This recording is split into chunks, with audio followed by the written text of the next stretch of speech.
High বন্ধুরা, কেমন আছো? আশা করি খুব ভালো আছো। এই ঠাকুরের ভোগ রান্না হচ্ছে, দেখতে থাকো।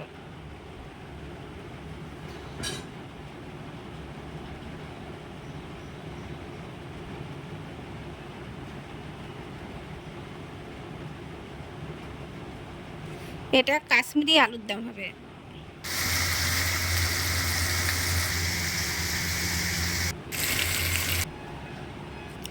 এই যে মশলা কষিয়ে জল দেওয়া হয়ে গেছে, ওটা দেখানো হয়নি, ভীষণ শর্ট করে ব্লগ তৈরি করা হচ্ছে।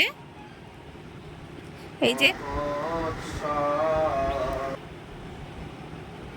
ছেলে ওদিকে কীর্তন করতে বসেছে, আর ওদিকে কাশ্মীরি আলুরদম হয়ে গেছে, ওদিকে ফ্রায়েড রাইস হয়েছে, সবই ছেলে রান্না করেছে। তো এটা হচ্ছে জন্মাষ্টমীর পরের দিনে ঠাকুরের ভোগ দেওয়া হয়েছিল। তো তোমাদের কাছে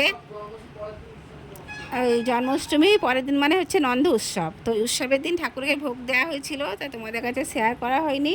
তো আজকে ভাবলাম এটা শেয়ার করব। তো আমার শরীরটা ভীষণ খারাপ ছিল বলে করা হয়নি।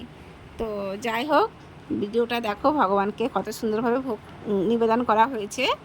তো এগুলো ভোগ দেওয়ার পরেই ছবিটা তোলা হয়েছে। তো ভিডিওটা ভালো লাগলে প্লিজ লাইক কমেন্ট শেয়ার করো। তোমরা ভালো থেকো, সুস্থ থেকো, টাটা।